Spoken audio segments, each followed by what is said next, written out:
सरी सरी आसुछि रज मौज रज दोली झुमुछि ओडिशा झील महिला माने नुआ पोशाक पिंधि पादरे अलता लगाई सुसज्जित रज दोली झुलुछंती। आज शेष रज आसंता काली बसुमती स्नान भुवनेश्वर पटियागढ़ जमुछि रज महोत्सव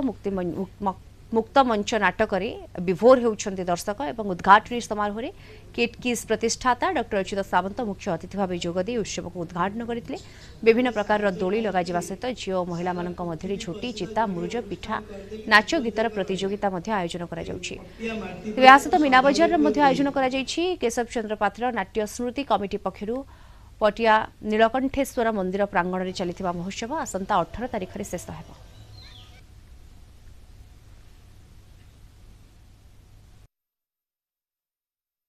19 खंड मौजा आज पर्यंत कौन